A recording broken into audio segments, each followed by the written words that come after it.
Welcome to Shattered Reality with your hosts Kate Valentine and Fahrusha. Prepare to have your paradigms shifted and your truths questioned. And now, Shattered Reality. Hey, Kate. Hey, Fahrusha, what's up? Well, first of all, today is January 31st, 2017. Yeah.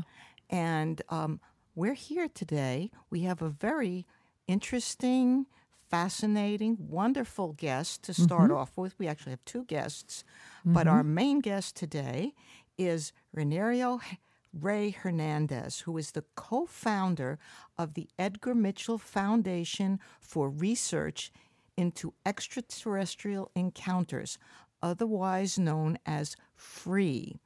So, hello, Rey. Yeah, hello, Fahrusha. How are you? And hello, Miss Valentine. Well, you can call me Kate. Yes, well, If I can call you Rey. Surely, Kate. Okay, Thank you. Sure. So, Rey Hernandez has had a very, very interesting group of experiences with extraterrestrial encounters. There's some similarity to our previous guest, Lisette Larkins, as well as some experiences that I've had. But his experiences are really over the top and really moved him to put together this foundation for research into extraterrestrial encounters known as FREE. So perhaps, Rey, you wouldn't mind telling us a little bit of, you could give us a little bit of your background and then tell us how you got into this. I attended Rutgers College, Cornell University master's degree, and UC Berkeley for a PhD in urban planning, and I'm currently an attorney. And previous to March of 2012, I had zero interest and zero knowledge in anything associated with the paranormal and UFOs. And on March the 4th, 2012, my wife and I encountered an energy being in our living room. We were going to be euthanizing our 16-year-old Jack Russell Terrier that same day.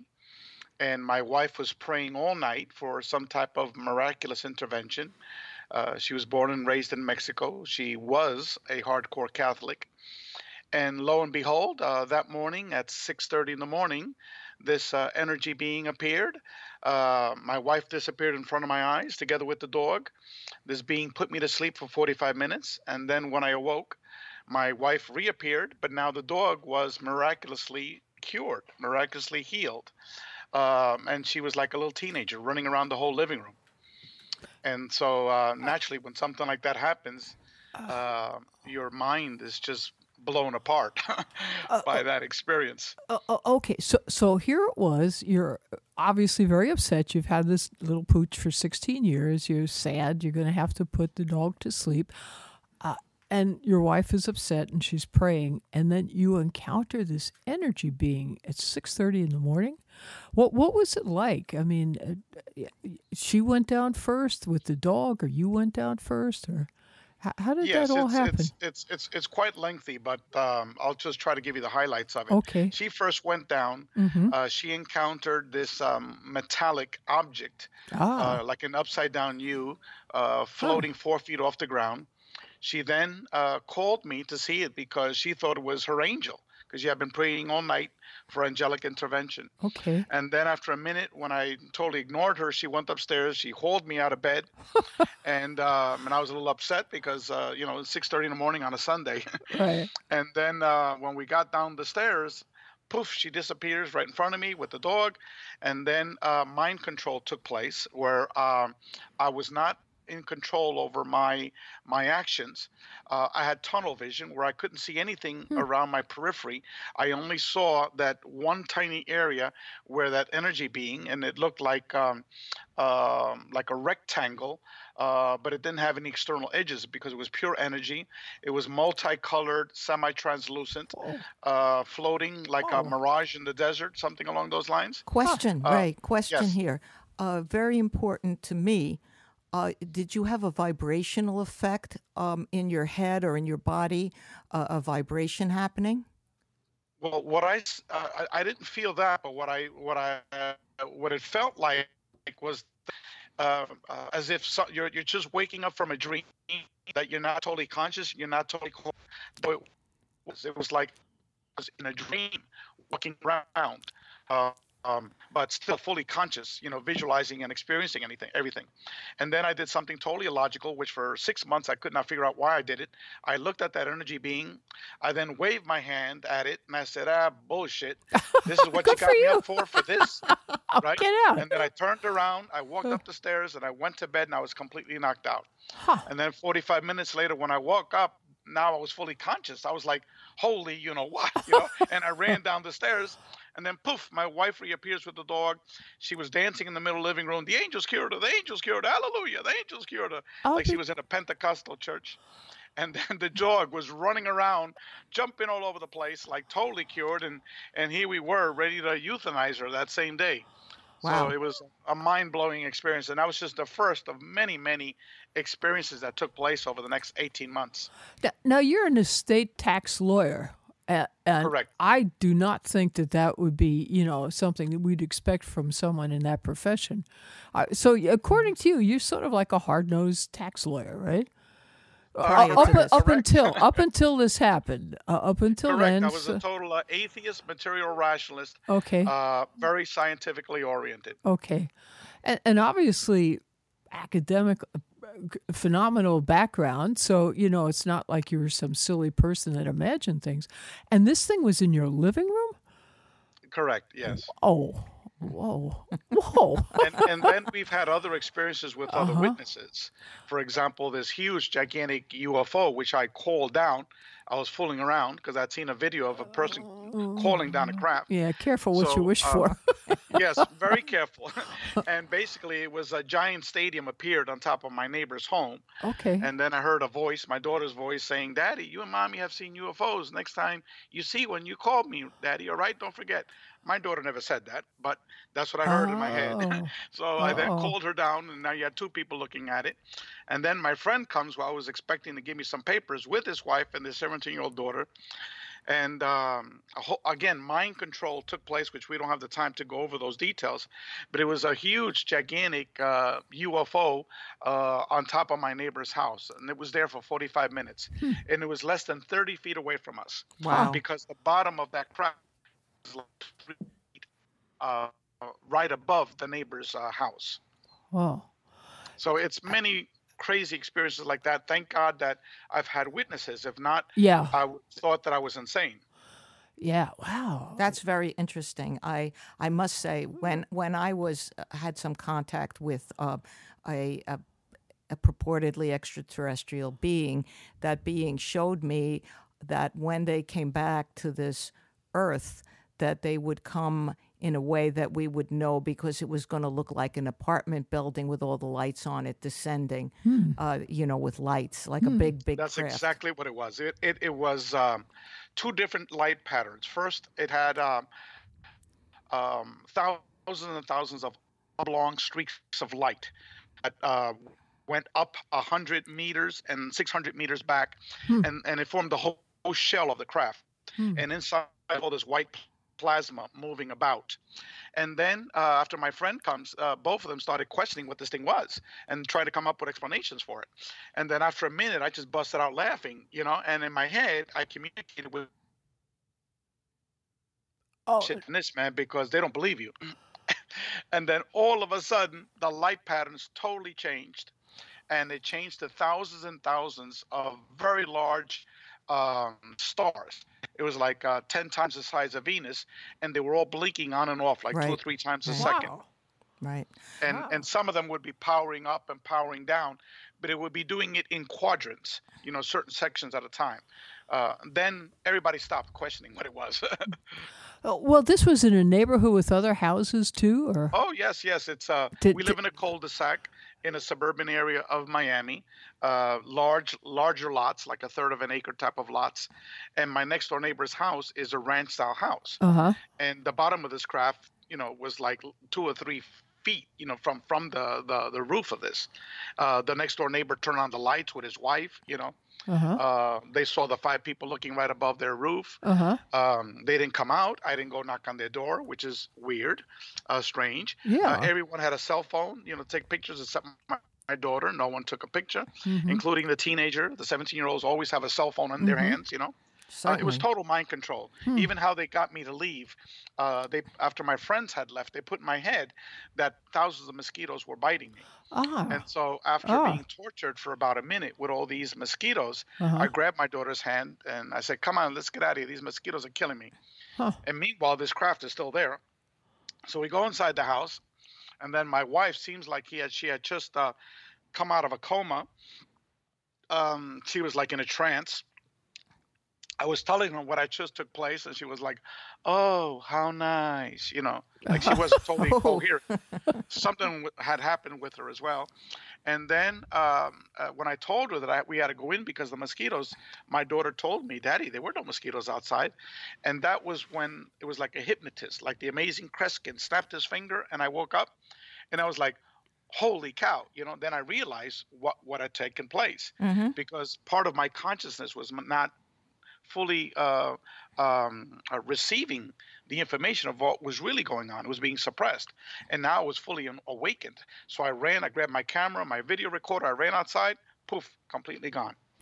Wow. And that was when I figured out why I acted that way inside that living room.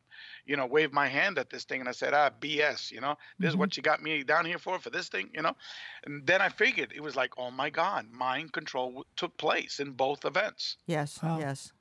And it is fairly common, and I know from my own experience, sometimes when you see something with other people, you might immediately say something about it, and then they never want to talk about it again. Oh, my friends absolutely do not want to talk about it. Right, right. Those 3 friends, zero. My daughter doesn't want to talk about it. My wife doesn't want to talk about it. So this was the beginning of what got you to organize free.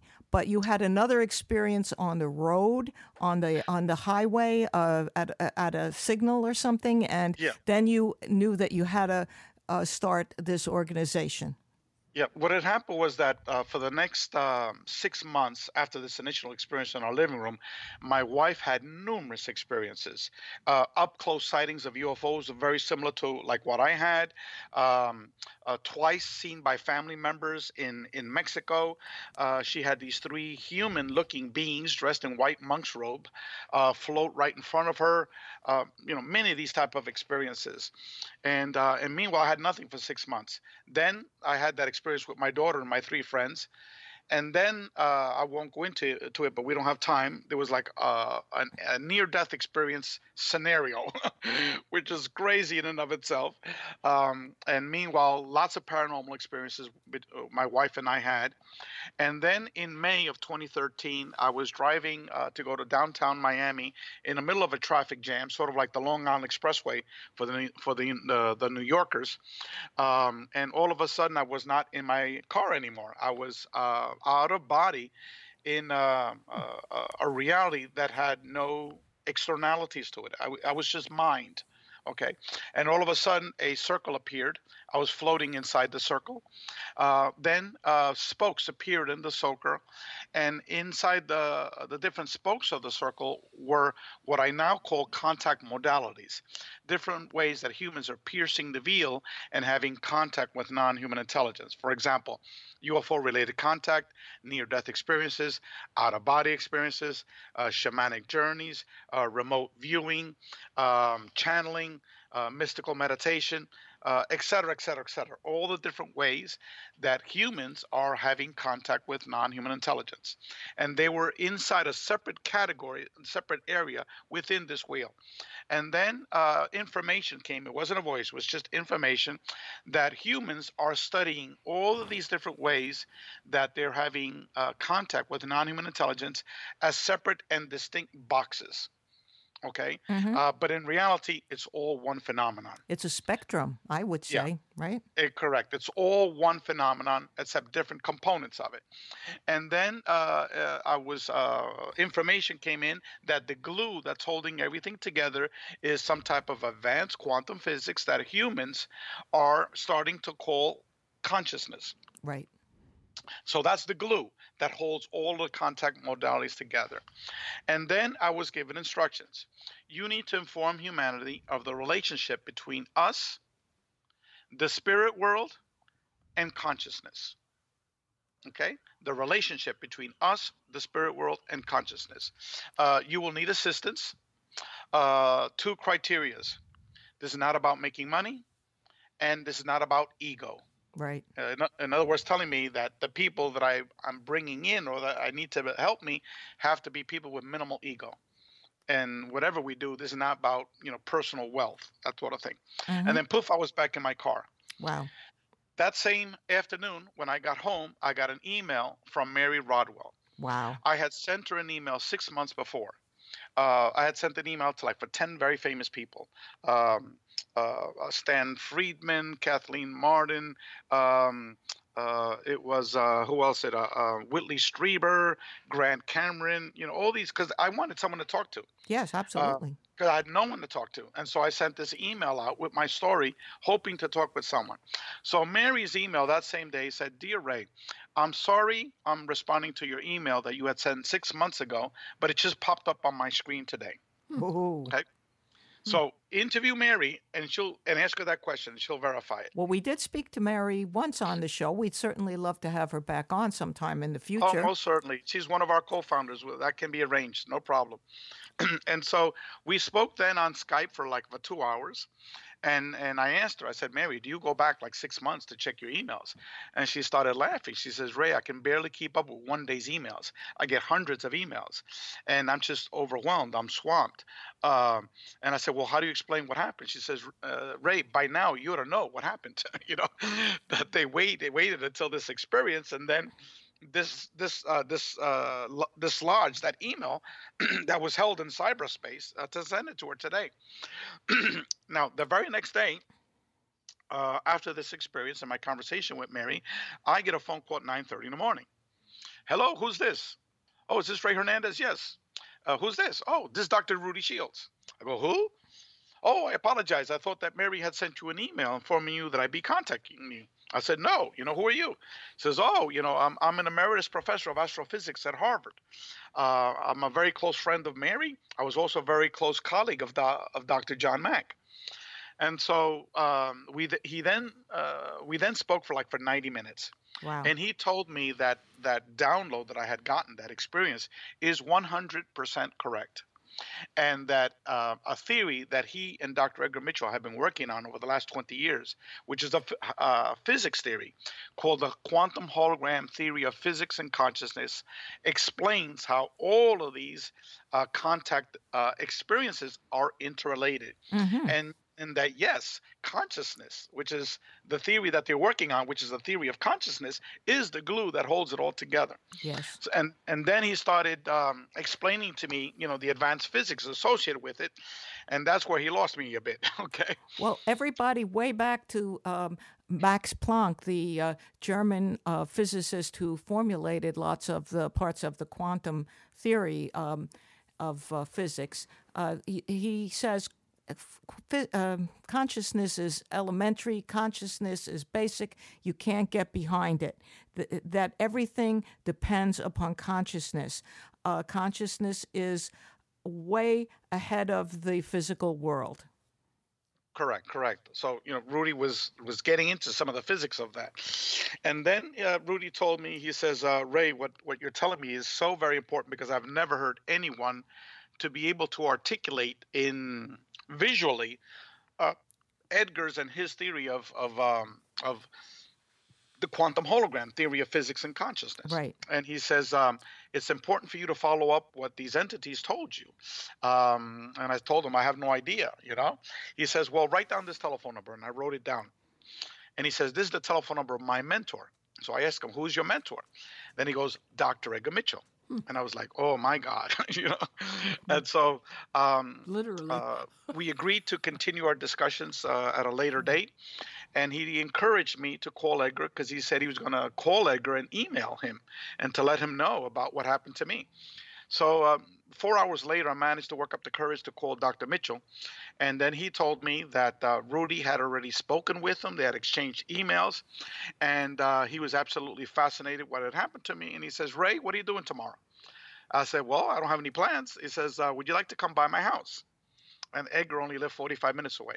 So he said, how about 10 o'clock tomorrow? I said, fine, fantastic. So the next day I was at Edgar's house at 10 o'clock in the morning, and I was there for most of the day. And Edgar basically was just telling me everything about the paranormal experiences that the astronauts were having in space, the cosmonauts, how he got involved with Apollo, him growing up in Roswell. He told me all about the Roswell crash, you know. I mean, I won't go into the details, but he just was spilling his guts about all these very intimate experiences. And at the end of it all, like 6 hours later, he says, Ray, you need to implement. Oh, no, he said, Ray, he calls them ETs. He says, Ray, these ETs gave you a mandate. You need to implement what they told you. And I said, but Edgar, I have no idea what I'm going to be doing. He says, don't worry, it'll come to you. Okay. And he says, Rudy and I already discussed it, and we recommend for us to be your scientific advisors for whatever project you undertake in the future to implement, you know, what they told you. And he says, keep us in mind, you know, you'll figure it out soon. And so later on, when I got home, I emailed Mary, and we had a Skype call. And I said, Mary, you won't believe what just happened. You know, after I hung up with you, the next day, Rudy calls me at 9:30 in the morning. In the afternoon, I was talking with Edgar Mitchell, who then invited me to his house. And I've just come back from Dr. Mitchell's house. And I said, would you like to join us? So the four of us become the co-founders of this organization. That's fabulous. It's just absolutely crazy. An organization, we didn't have a name, we didn't have a mission, okay? But she agreed. And then 2 weeks later, she came up with the name. She says, Ray, I was given this information. Mary's a very special lady, as some of you might know. And she was given that name free, the Foundation for Research into Extraterrestrial Encounters.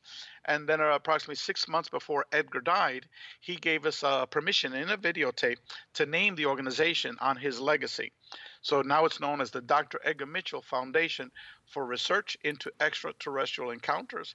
And for the individuals out there, our website is experiencer.org. Thank you for saying that, because we were going to ask you to give your address, or how to contact you. Your web address. Contact. Yes. Yes. And I want you to know that we have the very, very highest regards for the late Dr. Edgar Mitchell, who was a real, genuine American hero par excellence. I had the thrill of one of the biggest thrills of my life is I went to an Ions luncheon, brunch in New York City, and I sat there with Dr. Edgar Mitchell and about 15 other people and had brunch, and later heard him address the High School of Aeronautics and Aviation, which is in Flushing. They brought the entire senior class into the Manhattan to hear him speak.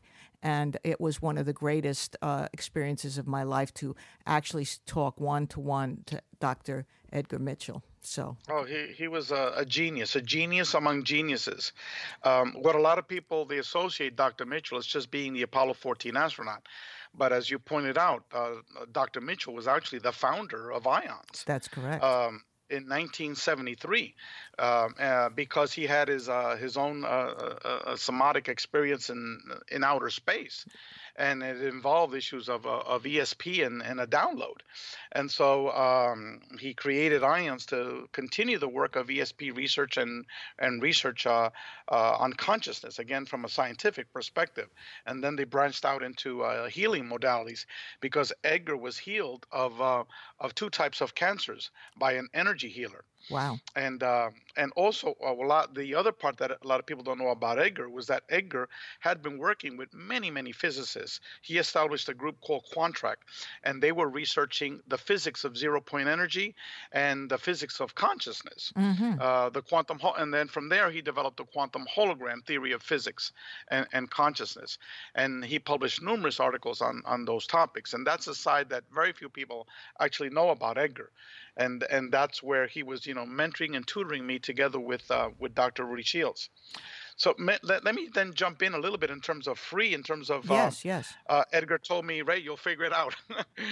Well, what had happened was that after I had my experiences, myself being an academic, having an academic background, first thing I did was I turned to the internet, and I quickly found out that 99.9% of what's on the internet is pure rubbish. You had 1,000 experts; they were all contradicting each other. But most importantly, what I discovered was that there was zero academic research studies on experiencers of UFO-related contact. There were various books that had been written by Dr. John Mack, but these were not, serious academic studies. These were just the compilation of a small group of people that he had hypnotically regressed, and he did sort of like a survey overview of what these individuals were telling him. So that certainly is not, academic research, and it certainly is not a quantitative study of this phenomenon. And so I immediately wrote up a proposal that we needed a comprehensive academic research study in multiple languages of individuals that have had UFO-related contact. And we quickly acquired various prestigious academics to join us in free.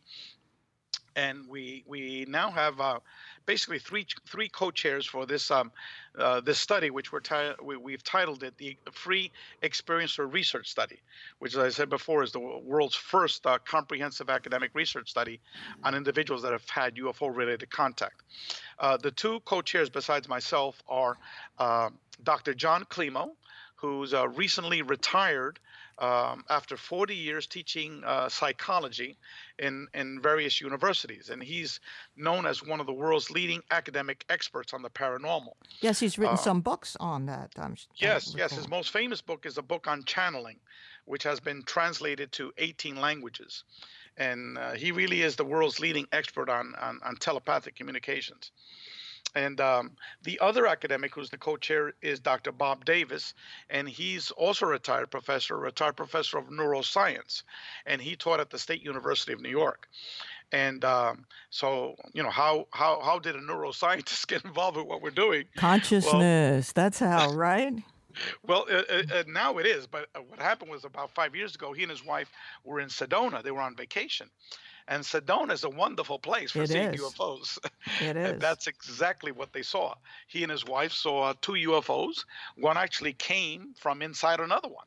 And they were doing these various configurations out in the sky at close range. And that obviously freaked the hell out of him, but that was like his wake-up call. And it was about 6 months after that experience, I got a hold of him.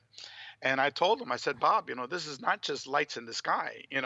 This is not just MUFON-related type of things. This is way, way much more complex than lights, than nuts and bolts type of approach. So we brought him in, and Mary and I and Rudy and some of the other, John Climo, some of the other colleagues began to mentor him just how deep this phenomenon is. And now he's all into consciousness, all into, all aspects of this phenomenon. And we also have other academics in our group. We have Dr. Claude Swanson, who's a PhD physicist from Princeton University. Who has been on our show, by the way, just for our listeners. If you want to look back, we've had a number of the free people on, including Dr. Claude Swanson and including... Dr. John Climo. No, we didn't have Dr. Oh, Mary Rodwell, and also Kathleen Marden. The three of them have all been on already. So people who are listening to this, I just want to make a quick note that it's a good idea to go back to some of these podcasts and re-listen to them in light of what you're saying right now, Ray. Correct. Besides Claude, who wrote a book maybe 12 years ago titled The Synchronized Universe, right, which is the science for the paranormal. So again, it's a PhD physicist from Princeton University explaining the physics behind the paranormal. We also have within Free Dr. Dean Radin, who's the lead scientist for IONS. Yes. Dr. Leo Sprinkle, who 86 years old now. He's a retired professor of psychology. And Leo was actually the first academic to publish peer-reviewed articles on contact experiencers. He began actually doing this research in 1962. Wow. And then we have many people that do not have PhDs, but just as well informed and educated on this phenomenon. Mary Rodwell, who has researched over 3,000 contact cases. She's an RN. Australia. Yes, she's a registered nurse type correct, person. A nurse midwife, correct. And she just has a new book that's out now titled Awakening, The New Humans, which is just an unbelievable book. Mary is like number one in terms of the person that gets it, in terms of what's happening to experiencers. She's number one. Yes. No one comes close to her. You're going to have to interview her again about her new book. Absolutely. And then we've got, as you said, Kathleen Marden, who started off as a nuts and bolts abduction researcher. She wrote the book on Benny and Barney Hill. Yes. And she actually headed up MUFON's alien abduction research team. But then 3 years ago, she changed it to experiencer research. Why? Because the reality of what actually is taking place in this field is not just abduction. It's much, much more complicated than just abductions. What we discovered in our research studies that abductions are only 32% of the cases of people that have seen UFOs and have had contact with non-human intelligence. And even then, the type of abduction cases, the vast majority of them do not fall in line with the stereotypical abduction scenario that you see circulating on the internet. You'll see many people that actually participated in going to the craft, people that were actually roamed around the craft freely. Some of the people have actually driven the craft, on and on and on. I go into those details later on in the next segment. But Rosemary Ellen Guiley, who's written 62 books on the paranormal. We have Giorgio Piacenza from Latin America, from Peru. He was originally affiliated with Grupo Rama since the late 70s. And he's a scholar and an academic and a philosopher. So it's quite a diverse group of both PhD scientists and people that have been down in the grassroots working with experiencers. And so that's pretty much what Free is doing. And what we're doing is we're actually researching what is consciousness. We are not a ufology organization. We don't care about, pictures, videos, movies, lights in the sky. We have zero interest in that. What we're trying to do is we're trying to understand what is the true nature of our reality by investigating individuals that have had contact via the different contact modalities that I explained earlier. The research study now that we're doing with UFO-related contact is just the first component of a long-term agenda that we have. Later on, we want to be able to compare people that have had UFO-related contact with people that have had out-of-body experiences. Also with people that have had near-death experiences, with people that have had shamanic journeys. We want to be able to see what are the commonalities among all these different contact experiences. In terms of near-death experiences, we have identified over 40 unique commonalities between both groups of experiencers. And I suspect that some people have had more than one kind of these experiences. Oh, yes. That's what. Now we can get into a little bit in terms of some of the data. One of the findings that we have from our Free research study is that the UFO-related contact phenomenon is primarily a quote-unquote paranormal contact phenomenon. Okay, and let me describe what I meant by that. Okay, we've had over 80% of the individuals that have had out-of-body experiences. Okay. If you have seen UFOs and you have had contact with non-human intelligence, 80% of these people have had out-of-body experiences. Absolutely. 30% have had a near-death experience. Okay. Now, again, that's not something that's associated with ufology. Okay. 30%, almost 1/3 of these people have had a near-death experience. Here's another phenomenon that's been associated with, that's not associated with ufology, okay, and contact, is medical healings by non-human intelligence. Right. 39%. Almost 4 out of 10 individuals that have had seen UFOs and have had contact have had a medical healing by non-human intelligence. Now, that is absolutely shocking. Okay. Absolutely shocking. 676 people, okay, in phase 2. Because Wow. we asked this question in phase 2. Telepathic messages, 70%, 1,223 people have had telepathic messages Absolutely. from non-human intelligence, okay? Contact experiences in an out-of-body state, okay, like I had, okay? 40% of these individuals have had conscious contact experiences outside of their body. That's what I had. Absolutely. I'm with you Okay. on that, Ray. Well, could you just describe because I don't get it. I mean, I have not had a conscious, anyway. Well, so what happens? I mean, you're sitting there and then suddenly somebody starts talking in your head or... In terms of the last aspect of it, in terms of an out-of-body contact experience, okay, the vast majority of that people can relate to is an OBE contact experience. A lot of the major writers of OBEs, we're talking about, the person that kicked it off with the... You probably know this goodness, for Robert sure. Monroe. Robert Monroe, of course, the Monroe Robert Institute. Monroe, Robert Bullman, correct. William Bullman, yes. Correct. We have the International Academy for Consciousness. That's an association for out-of-body experiences that are focusing on consciousness.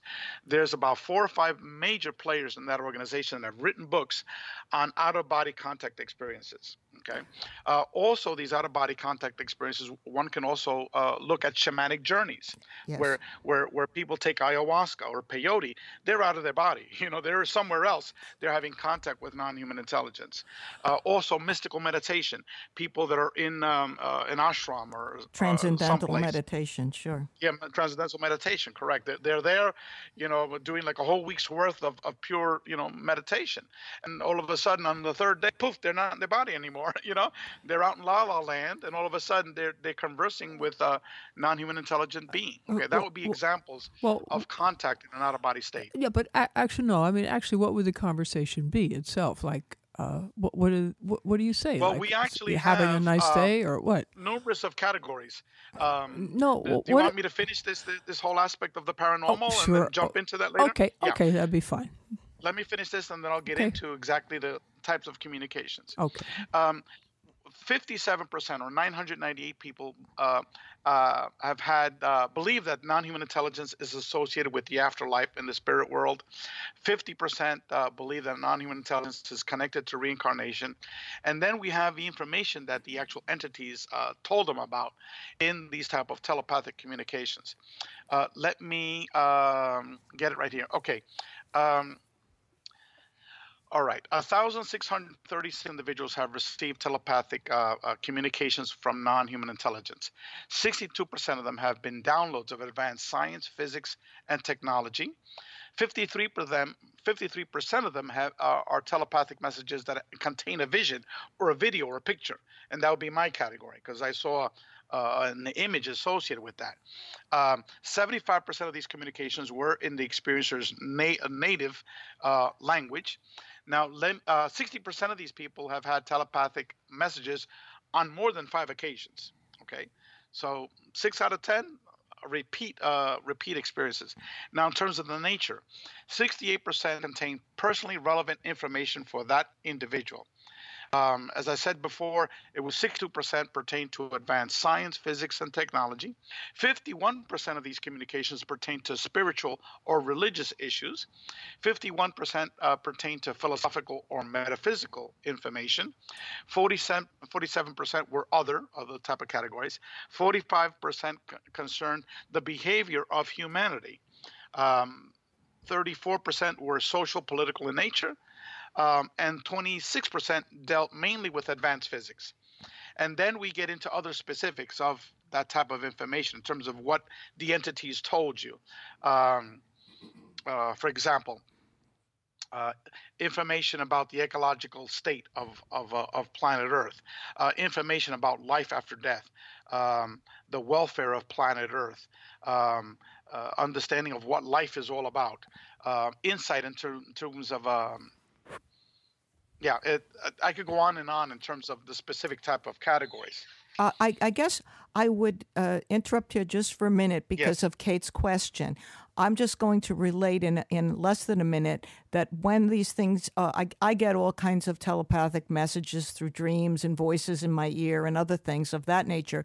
But when I felt that I was taken out of my body, what occurred, and which is why I asked you about the vibrational state, generally speaking, I might be in a relaxed place, like in my bed or relaxing on a couch, and suddenly my body enters the vibrational state. I feel like my whole head is vibrating, sometimes rather violently, sometimes less so, and then I feel as though my consciousness is drawn out of my body, though I don't have this, mostly the particular feeling of looking back at my body, more that I'm brought to another place. So I think Kate was asking, what is the general? Is there a general pattern? No, it was just a very mundane question. I mean, did they say, look, you really should know something about advanced quantum mechanics? So I just thought we'd review the Planck constant with you at this time. Do they say something like that, or is it just a thought in your mind? No, in my case, I was taken into the future, some future experience that I ended up having later on. I was also given certain information. But how? I mean, did they use words? Did you no, see pictures? I saw the being. In some of the cases, I saw the being. And the being, which would have been described, communicate anything. Well, then he communicated to me telepathically in words that I understood, but telepathically. His mouth was not moving. Okay, so sort of like we are doing a. That's all. No, that's all. I mean, I really am not being argumentative. I was just curious. You're just interested to know. Yeah. Well, I mean, let me just address that a little bit. Okay. We are doing a secondary survey target at just almost more than 1,000 individuals that have had downloads of advanced science, physics, and technology. We're asking 8 open-ended questions, very detailed open-ended questions targeted at those people. And all those questions that you're asking, both of you, we're asking those type of questions in terms of getting into the specifics, in terms of what information, how they did it, numerous other type of questions. So we're going to be administering that starting next week to these 1,000 individuals. And then we have a small team that's been assembled to actually review the responses to these 8 open-ended questions from these 1,000 individuals. So a lot of the questions that you're asking, we should be able to address them maybe 6 to 9 months from now. Do you do any blood work on these people, such as DNA testing, or maybe just simple CBC chem, see if there's any variation between them and the general population? We have these individuals come from 110 different countries. Well, they're spread all over the world. We have almost every state in the United States has responded to the survey in the English language. So, these types of tests are prohibitive. We did ask a question about blood type because there's this rumor circulating around that the only people that have had contact are Rh negative blood. And so we asked that question, do you have Rh negative blood? And what we determined was that only 14.5% of the individuals have Rh negative blood, and that's exactly the national population. Okay. But but I think it would be interesting to do that, just see what the oxygen levels were. Maybe when they get down to a few candidates, they can afford to do it, because if they have 1,000 people, I think that, as he said, it's a little cost prohibitive. But even more interestingly, if they do come from different countries with different diets, it would certainly be that would be reflected in CBC. So Free is an organization that needs funding. Oh, there you go. Not free, right? We're self-funding all of this ourselves. Okay. we have no cash sources here for doing this. Each of us is sacrificing, putting in hundreds, if not thousands of dollars as individuals towards this initiative. So, again, we have a donate button there at experiencer.org. Well, you got to do a GoFundMe then, I guess. Yeah, we're going to be doing that in the next couple of months. Good. Can I go into some of the other important findings? Sure. Go ahead. Sure. Yeah. One of the important finding is that what we found was that overwhelmingly the experience was a positive experience. 85% of these individuals stated that their experiences with non-human intelligence were positive. Okay. The other major finding was that 85% of these individuals have undergone a major psychological transformation for the positive. What we did is we reduplicated 60 questions from Dr. Kenneth Ring's book, The Omega Project. And Dr. Kenneth Ring is probably the world's eminent academic researcher on near-death experiences. He published a book in 1989 titled The Omega Project. He compared 100 individuals that had NDEs with 100 people that had UFO-related contact experiences, asking them mainly questions about how did you change from these experiences. And so he came up with the conclusion that 85% of these individuals underwent a traumatic transformation for the positive. So we reduplicated his 60 questions, and what did we get? Exactly 85% of these individuals totally changed towards the positive. For example, individuals became more spiritual, more compassionate, more loving, more psychic and intuitive, understanding of oneself, understanding the purpose in your life, more concern for the environment. And on the opposite end, they became less egotistical, less concerned for monetary values, et cetera, et cetera, et cetera. Again, this is all based upon 60 questions that we asked. So that's a major, major finding, probably our most important finding, that what's happening is people are being transformed.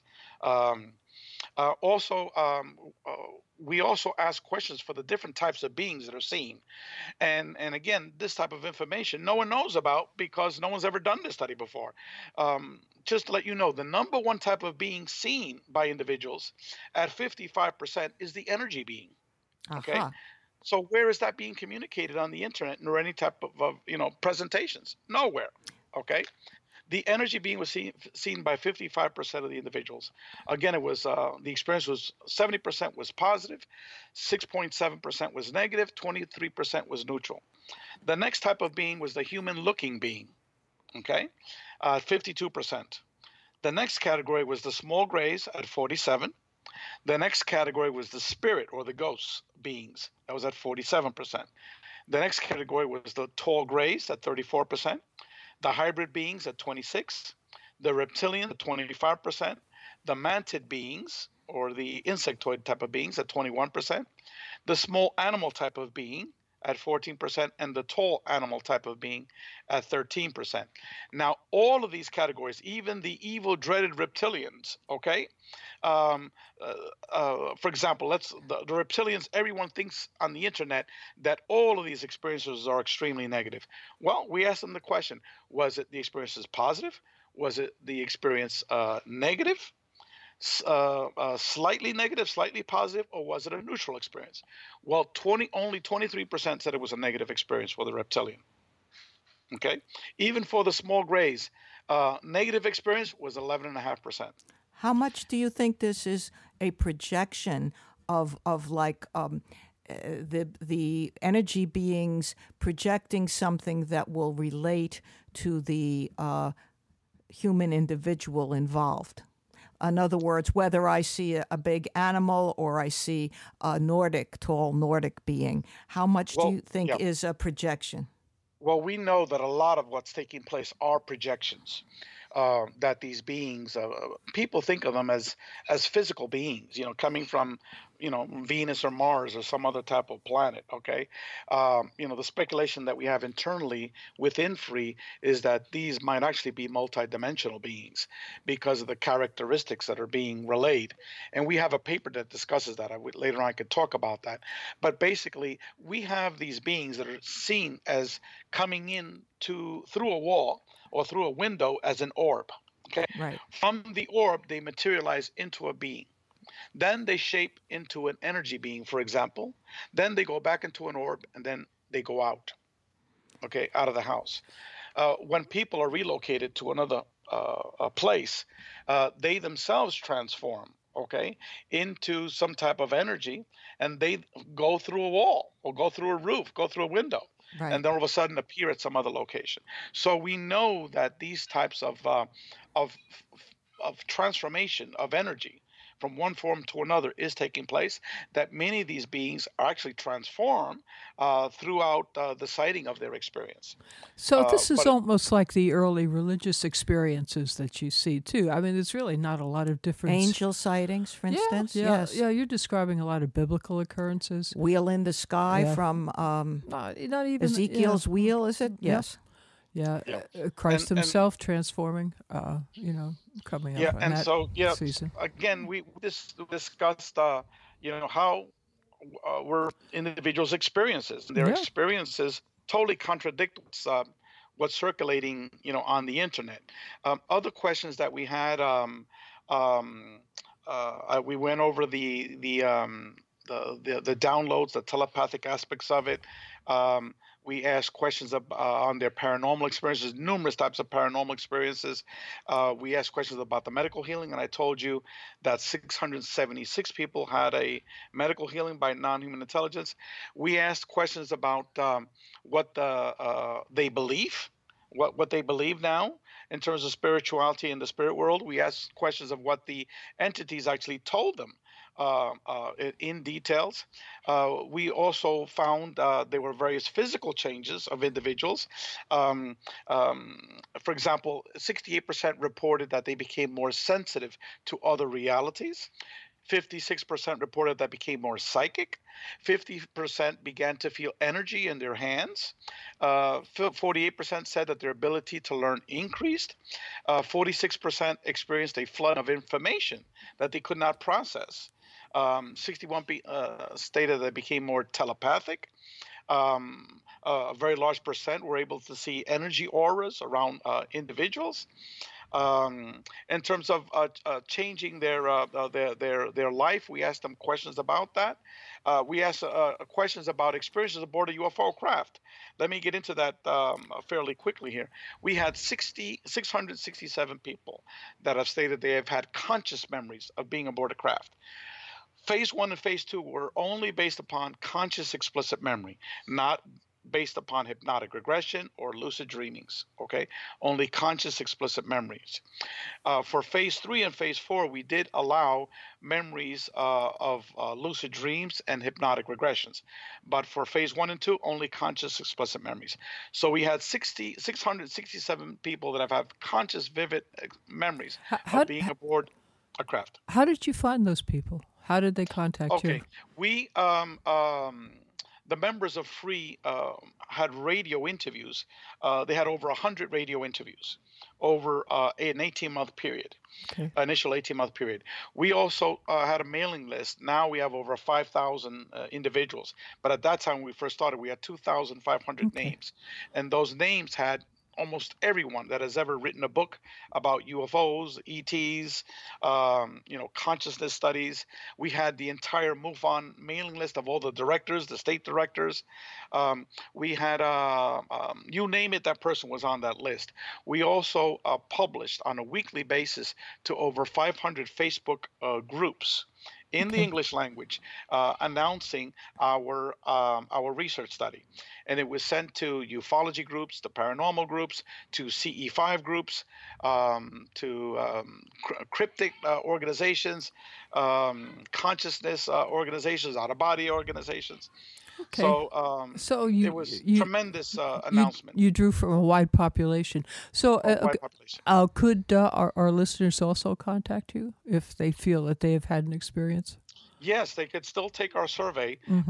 They could send us an email at info@experiencer.org. Okay. info@experiencer.org.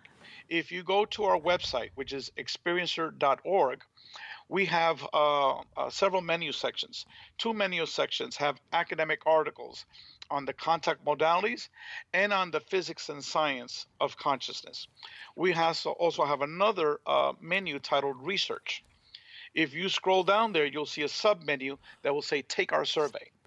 Okay. So if you click on that, it will bring you directly to our Phase 1 survey. Ray, we are probably going to have to close it off fairly soon right now. However, you'll be happy to know that on our page, we will have your address in terms of the internet. The experiencer.org address will be up there, as well as the email address with which to contact you with. So that will all be up there. And I certainly would hope that you would be willing to come back and join us again. I hope you will come back on again very shortly and update us on your further findings. Is that a possibility?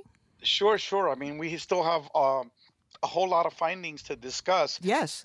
I could also have you interview one of our academic professors, Dr. Bob Davis. That would be great. Retired professor of neuroscience. He could continue with what we're doing, and he also could talk about this research paper that I've co-wrote with Dr. Davis, Dr. Klimo, and Dr. Schild, and it's an academic research paper applying Dr. Mitchell's quantum hologram theory of consciousness to our research findings. Well, it sounds wonderful. I just have one really goofy question to ask, go ahead. and I have to ask Kate, it. go for it. Okay, you've had contact with these extra human beings. So do they have names? I mean, do you have like a pet name? Are you call them Bob or Joe or Mary or something like that?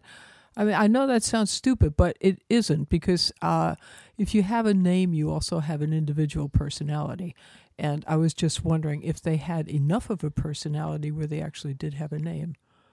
Many individuals in our survey, especially in phase 3, where they get out to write the details, to 70 open-ended questions, many of these individuals have had repeated contact experiences, not with one type of being, but with different types of beings.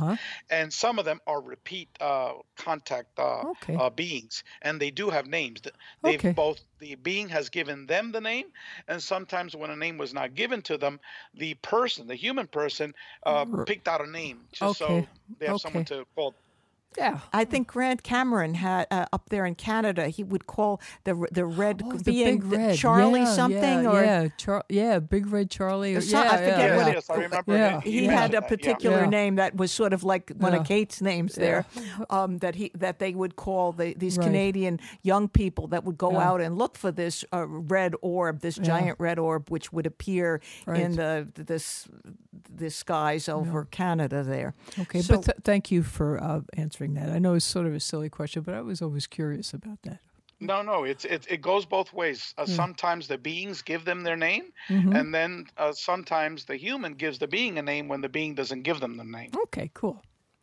So we want to thank you so very much and reiterate our invitation to come back again. We will be posting on our blog, both of our blogs, all the contact information, and we want to thank you again very much, and hope that you have a wonderful evening and a wonderful year ahead. Dr. Rey Hernandez. Yeah, thank you again, Ray.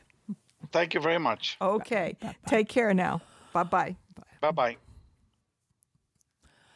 And Fahrusha, I thought you said you had another... We do have another guest. Okay. Okay, here we are today with our second guest on Shattered Reality, who was one of our listeners who has had a very paranormal experience. And her name is Gerry. So welcome to Shattered Reality, Gerry. Wonderful to have you here with us. Thanks. Can you hear me? Yes, very we can loud hear you and loud clear. and clear. You're just fine now. Terrific. Yeah, I had a little problem with the audio. Not to worry. So should I tell the story real quick? Yeah. Well, tell the story. Take your time, though. We want to hear it loud and clear. It is copyrighted, though, so it is in my book. I'm writing a book about all my paranormal, and I've had a lot of them. So this situation happened in 2009, and I was audited by the IRS. Since I have a small art business. Oh, that's paranormal itself. I was nervous since the man at the IRS called me and asked me to bring receipts. I needed help, and I was kind of freaked out by it. And a neighbor of mine got me a great accountant who was familiar with audits with the IRS, and she'd done a lot of them. And she was a wonderful middle-aged woman, about 59. And I was so happy to have her. And I went to see her. And at that time, I'm a freelance commercial artist and an actor at the time. I was doing acting during those years. So she looked at my tax return, and she was very funny. Her name is Joyce, and she said, "Oh, I wanted to be an actress, and my mother didn't let me become an actress because it was such an unstable profession. So she kind of pushed me into being an accountant. But I really don't like crunching numbers and blah, blah, blah." Well, anyway, fast forward, she did a great job. I was sitting there pasting up receipts on Christmas Eve, watching the Honeymooners marathon. I can remember that like it was yesterday, but she was wonderful, and all I had to pay was $300, and she schmoozed this mean guy at the IRS.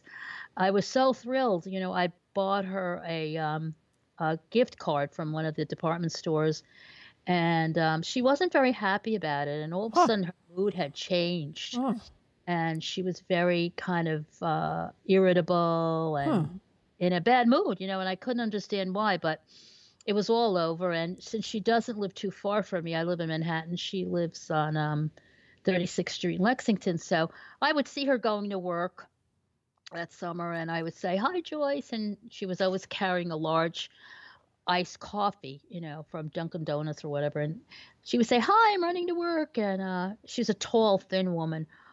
Anyway, so fast forward about 2011. It was a couple of days before Labor Day weekend in 2011. We've got 2 years down the road. I have a very vivid dream of her, and I'm in her apartment. I had never been in her personal apartment, and I had walked in, of course, using the little girl's room since I have a bladder the size of a quarter. And I come out, and she looks at me and says, "Guess what? I have a roommate now, and I'm in acting school." Wow. Oh. Acting school, that's unusual at your age. Now you made a career change. And then she looks at me very deeply into my eyes, and she takes, a black satin kind of house coat that they wore, in the 1930s type of peignoir set, Gerry? Peignoir set? Looking at me, right. Those, they were like the old movies. And, Glamour uh, girls. Yeah. And I said, "Wow, what does that mean? This black to me means death." And I woke up and I said, "Gee, this really bothers me." And I went over, it was Labor Day weekend a couple of days later, and I walked over to her building. And she's in a doorman building on Lexington. And I said to the doorman, I said, "Do you know if Joyce blah blah still lives here?" I didn't say her last name. And he says, "Oh no, she died last year." Wow. In wow. 2010. And it was kind of like do do do do do. Yeah. It was a Twilight Zone moment for me. Yeah. And I said, "Oh my God, she." So I had asked my boyfriend at the time, "Did you know that Joyce died?" He goes, "Oh yeah, she told me she was diagnosed with lung cancer." And he had never told me. I never knew this woman was sick. She looked healthy to me.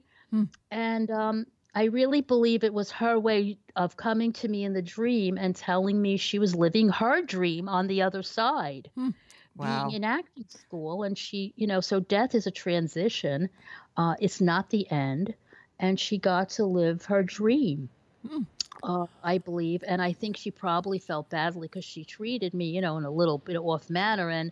And because she was obviously very upset about the diagnosis. Yeah. So that was one of my stories. Like, I've had many visitations from people who I knew died and have visited me in dreams and visited me kind of telepathically. But this was the first time someone actually came to me in a dream telling me they were on the other side and I didn't even know they were sick or died. So that's my story. Well, Gerry, I was fascinated. That's great. it's a very, very interesting experience, and we are so thankful that you were able to share it with us. And we certainly hope that you will continue to listen to Shattered Reality, and that perhaps in a couple of months or so, maybe you'll want to share another of your experiences. Or when her book gets published. Yes, when Definitely. her book, then she'll have to come on as a Absolutely. main guest Absolutely. and tell all the experiences. So thanks so much, Gerry. Thanks for being with us. And we hope you have a wonderful evening and a wonderful 2017 ahead. Oh, thank you so much, Fahrusha. Okay. Thanks for having me on. My pleasure. Bye now. Bye. Okay. So that was fascinating. Now you were telling me before we started, this evening, that you also had an experience recently. Yes, it's been a very unusual dream experience. Last year, at a certain point, if you recall, there was a jet that was piloted by a German pilot, and it purportedly he sent it down suicide in the French Alps, and there were all those horrible pictures on television with looking over the tragedy, and you saw everybody's passport laying around and their underwear and other things. So the night that happened, a client of mine, and I wrote about this on my blog, a client of mine had a dream about flying and crashing, and she got up in the middle of the night and she wrote down a poem. And she forgot she wrote it until she saw on the TV that the plane had crashed, and she said, "Hey, wait a minute." Now, this is very loose translation of what happened. She said, "Hey, wait a minute. I wrote a poem last night. I forgot all about it. Let me look by my computer and see where I wrote the poem." So she found the poem. She contacted me. I wrote a blog post about it because it was very paranormal what had happened to her. Well, back about 10 days ago or so, maybe 2 weeks ago at the max, she had another dream. That dream had to do with a plane crashing again. And she told me about it, and she said, "Fahrusha, what should I do?" And I said, well, what you can do is you can look in the news for the next 3 days or so and see if there's an account which matches it. She said, okay, the plane crashed on American soil, and it was a big deal in my dream. It was a large plane. It was an American plane. It came down on American soil. I said, well, that's scary, but we don't know if it's going to happen or not. Check it out for 3 days and see if something comes up. Well, as far as I know, it hadn't come up. But meanwhile, during that time, I woke up one morning myself, and I thought, wow, her dream came true. I saw it on the news. And then, as I was getting breakfast ready, I said, no, I didn't see it on the news. This must have been a dream that I had. But this dream was much more like a memory. And I wrote a little blog post about that. Well, that was enough of an experience in and of itself to dream about someone else's dream. And although I know this woman, I wouldn't say she's my best friend or the person who's closest to me in the world. Far from it. She's somebody I've only laid eyes on about twice. So about 3 days ago, I have a dream. Again, I have a very long dream. But the important part of which we're going to discuss, I'm not going to go through my entire dream, but I was at a place which seemed to be out of doors at a resort, and the people who were working at the resort were preparing for something. And I asked the gentleman, "What are you preparing for?" He said, "I'm preparing for the parade." Okay. Then there was some formal cocktail party with very fancy people at it. And then the weather became colder, and then I was sitting on wooden bleachers. This all took place on a wooden deck. But I was sitting on wooden bleachers with a down coat on, with another friend, trying to keep my place for the purported parade that was supposed to happen. And then I never got to see the parade. I think it never happened. And my friend and I, we walked out, and we walked down a pedestrian mall, and I woke up. So I keep a dream diary, and I wrote the details of my dream in my dream diary on the correct day, which, as I said, was about 3 days ago. And yesterday morning, I get an email from this same woman from the past who had this dream about the plane that went down, and then another dream about a plane. And she said, "You'll never guess what, but I had a dream, and Tom Brady and his wife, Gisela Bundchen, she was in it, and they were disagreeing, and I was waiting for a parade to go on. There were people. They were at this location. They were preparing for a parade, and Tom Brady and Gisela Bündchen were arguing before at this event, and the parade didn't happen. Where they were preparing for the parade, but it didn't happen. And I was dumbfounded because just 2 days prior, I had a dream about a parade never happening that we were all waiting for.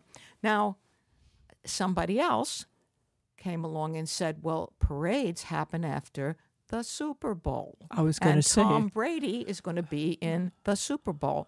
Well, me personally, I am not a lover of football. I pay absolutely no attention to it. I barely know Tom Brady's name.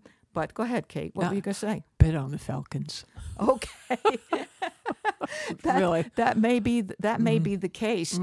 But I wanted to sort of document it. Yeah.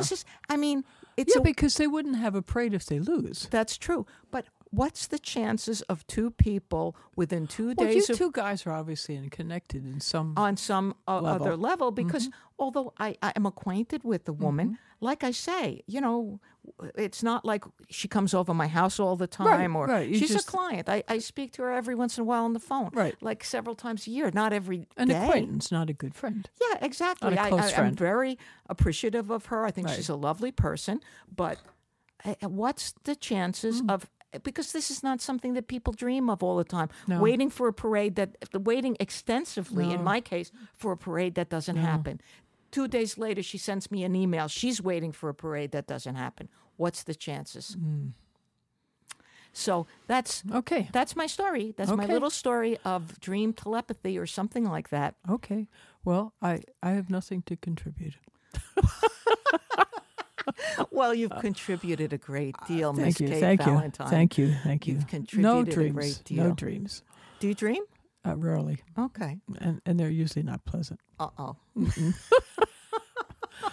But yeah, Tom Brady would not be one of my favorites. No, he's not of any. Well, football is of no interest to me. I wish them well, whoever they are. God bless. God bless. Play, do it somewhere. Hit the touchdown, whatever. Exactly. Okay. So in any case, if you'll notice, so the Society for Scientific Exploration does go to bowl games, and they do notice that the home team does have a definite advantage. Because all the people there are mostly from the hometown, and they're all wishing that their team wins. That's something that's been around for a long time. The story of the home team advantage. But it's actual. Yes, and I mean that's one of the first of the SSEs. Provable. Yeah, absolutely. So so maybe you and your friend are actually rooting for Tom Brady, and you don't even know it. If rooting against him. God only knows. I'm not rooting for anybody. Because there's no parade, so you don't, I'm not rooting for anybody. I didn't even know. I didn't even think that there was a parade around the Super Bowl. But another friend, when I mentioned it to him, they said to me, well, the next parade that's coming up in American culture is the Super Bowl parade for the person who won the Super Bowl. I said, say what? You don't remember when the Giants won, do you? No, I have no concept. Okay. I mean, all right, that's it. Well, we're cutting it at this point. Okay. You don't remember when the Giants won the Super Bowl? She's paranormal. Okay. In any case, I hope you've listened to Shattered Reality and enjoyed it. And I hope you come back again. We're going to have some other fabulous guests upcoming. And so let's do it. And get in touch with Free, FREE, and tell them about your experiences. This is statistically significant. Become one. A significant statistic. So now we're going to say goodbye from Shattered Reality.